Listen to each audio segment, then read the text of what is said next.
Radhe Radhe. Hello everyone, let's begin with a new episode. तो कहानी अब तक में धीरेन्द्र रश्मिक तरीके से मुस्कुराते हुए कहा, मेरी तबीयत अब बेहतर है, या कह कि और भी ज़्यादा बेहतर हो जाएगी। माही को धीरेन्द्र का बिहेवियर कुछ समझ नहीं आया कि जो इंसान पूरे रास्ते दर्द से कराता हुआ आया था, अचानक ही वह ठीक कैसे हो गया। उसे अब जाकर थोड़ा बहुत गड़बड़ का एहसास हुआ, लेकिन धीरेन्द्र समर्थ के डैड हैं, यह सोचकर वह माही काफ़ी कंफ्यूज हो रही थी। माही को इतने कंफ्यूज में देखकर धीरेन्द्र ने कहा, अरे इतना क्या सोच रही हो, अभी तुम्हारे सारे कंफ्यूजन भी दूर हो जाएंगे माही, क्योंकि तुम अब सही जगह आई हो। माही ने पूछा, सही जगह? आप कहना क्या चाहते हैं? क्या आप मुझे जानबूझकर यहाँ लेकर आए हैं? क्या आपकी तबीयत ठीक नहीं थी ना? और कौन सी जगह है? दरअसल धीरेन्द्र ने यह सब कुछ एक प्लानिंग के तहत किया था, और इसी प्लानिंग के तहत वह समर्थ के मेंशन भी आया था। और जैसे कि मुग्धा ने बताया था कि माही संडे के वक्त मुग्धा के पास आती है, इसी वजह से धीरेन्द्र ने वहाँ के सारे सर्वेंट हटवा दिए थे। यहाँ तक कि गाड़ी के ड्राइवर भी मुग्धा को इस बात का एहसास नहीं था कि समर्थ क्योंकि समर्थ धीरेन्द्र के रहते ज़्यादातर अपने दोस्तों के साथ ही रह रहा था। सुबह सुबह वह तो बस कुछ घंटे के लिए ही किसी काम से मेंशन आया था और वापस वहाँ से चला भी गया था। समर्थ ने भी इस बात पर ध्यान नहीं दिया कि अचानक उसके मेंशन से सर्वेंट कहाँ चले गए हैं, क्योंकि धीरेन्द्र को देखकर तो उसका दिमाग वैसे ही बहुत खराब हो रहा था। माही को अब कुछ गलत होने का अंदेशा हो रहा था। उसने धीरेन्द्र से कुछ पूछना ही चाहा था, तभी एक भारी और रूडली आवाज़ उसके कानों में आई, अब तुम्हें जो सवाल पूछने मुझसे पूछो माही, लेकिन तुम्हारे कई सवालों के जाने अनजाने जवाब मेरे पास हैं। ये एहसास माही को कुछ जानी पहचानी सी लगी और उसकी नज़र सीढ़ियों से तरफ से आ रही, जहाँ पर एक शख्स खड़ा हुआ था, जिसने इस वक्त अपने फेस पर एक ब्लैक मास्क कलर का मास्क पहना था। और उस शख्स को देखकर माही ने धीरेन्द्र से कहा, ये कौन है? धीरेन्द्र ने एक तिरछी स्माइल के साथ कहा, अभी पता चल जाएगा, तुम्हारे सभी सवालों का जवाब भी मिल जाएगा। माही को अंदर ही अंदर घबराहट हो रही थी। उसे लग रहा था जैसे वह किसी जाल में फंस गई हो।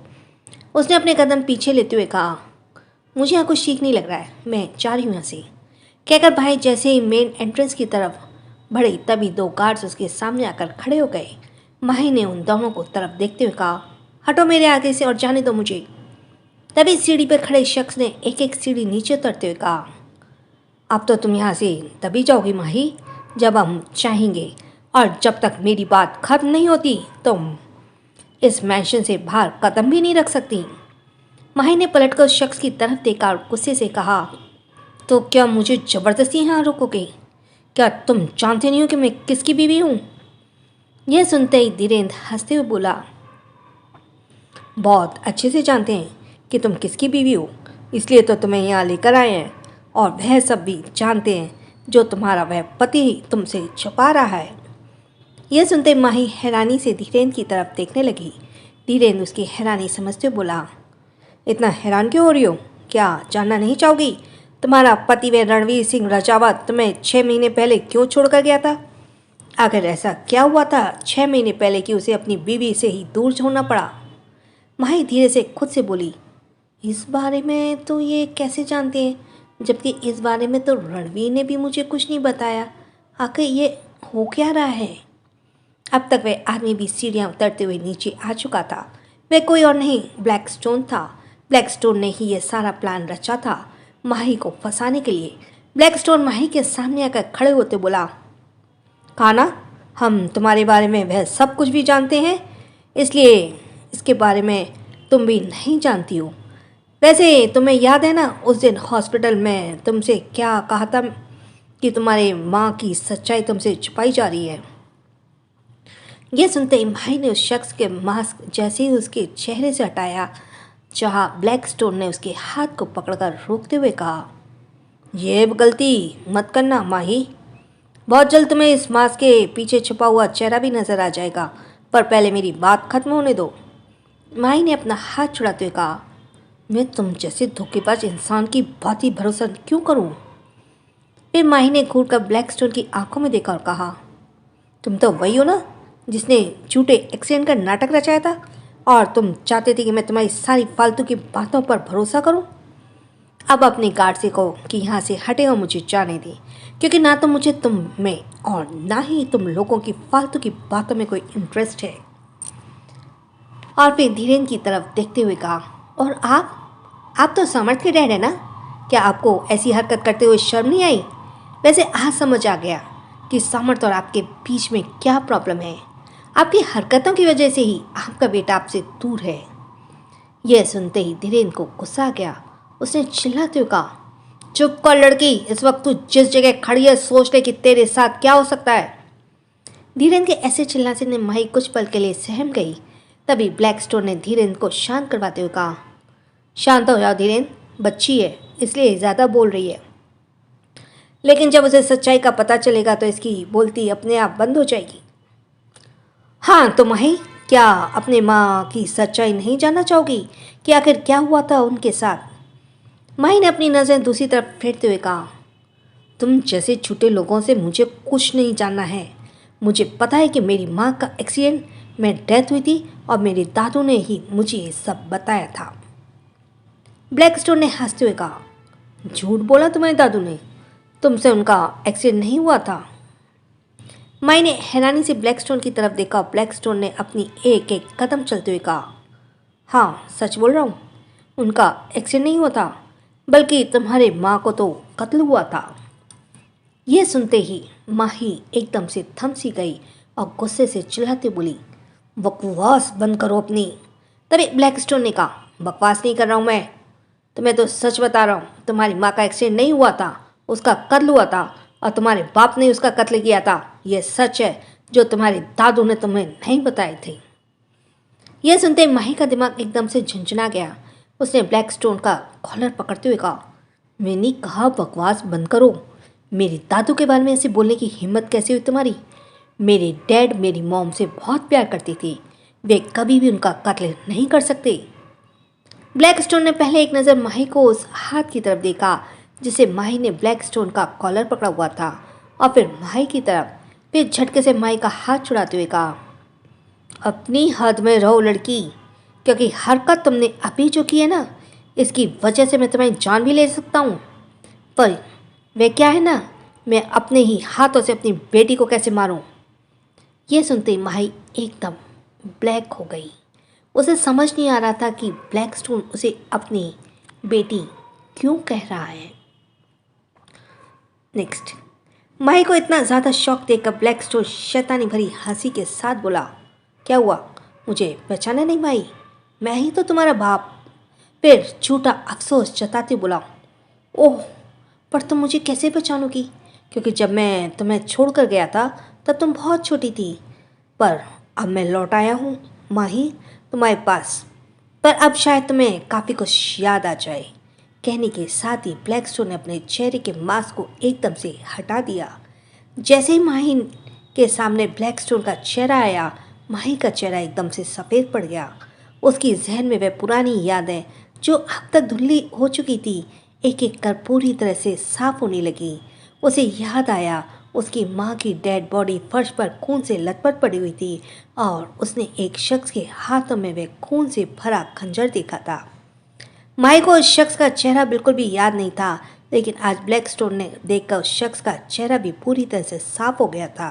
उसे वह सीन याद आ गया जब उसकी माँ फर्श पर पड़ी दर्द से करहा रही थी, और ब्लैकस्टोन मतलब उसका बाप खून से सना खंजर लिए एक शैतान भरी हंसी के साथ माही को देख रहा था, जो दरवाजे पे खड़ी सहमी हुई नज़रों से कभी अपनी माँ को तो कभी अपने डैड को देख रही थी। वह सिर्फ 5 साल की थी। वह समझ नहीं पा रही थी कि यहाँ क्या हुआ है। इससे पहले कि वह डर से चीखती, किसी ने उसका मुंह बंद कर दिया और उसे वहाँ से ले गया। इसके बाद की याद माही के जहन से धुंधली हो गई थी। दरअसल इस हादसे से मासूम माही कितने महीनों तक सदमे में रही थी।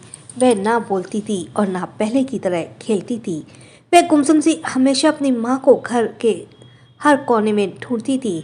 इसलिए माही के दादू और अतिराज सिंह रजावत चाहते थे कि माही की यादें उसकी जहन से धुंधली हो जाए और उसके लिए उन्होंने साइकेट्रिस्ट का भी सहारा लिया, जिस वजह से काफ़ी हद तक उन यादों को माही के जहन से मिटने में सफल भी हो गए थे। लेकिन ब्लड को देखकर माही की ये यादें दोबारा उसके जहन में ताज़ा हो जाया करती थीं, जिस वजह से वे बहुत ही पैनिक हो जाती थी। इसी वजह से अधिराज जी ने इस बात का पूरा ख्याल रखा था कि माही के सामने कोई भी ऐसी बात ना आए जिसके उसके अतीत का वह काला हिस्सा माही को दोबारा याद आए। लेकिन आज एक बार फिर से वह अतीत माही के सामने खुद वर्तमान बनकर खड़ा था। माही एकदम से पत्थर की मूर्त की तरह खड़ी हुई, एकदम से ब्लैक स्टोन को देख रही थी और धीरे धीरे खुद में ही बड़बड़ा रही थी। आपने मेरी मम्मा को क्यों मारा? आप ऐसे कैसे कर सकते हैं? आपने मेरी मम्मा को क्यों मारा डैड? माही बड़ी मुश्किल से इन चंद लफ्ज़ों को बोल पा रही थी।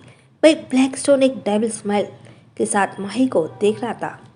आखिर वह जो चाहता था वो उसने कर दिया था और ऐसा करने के पीछे उसका बहुत बड़ा प्लान था।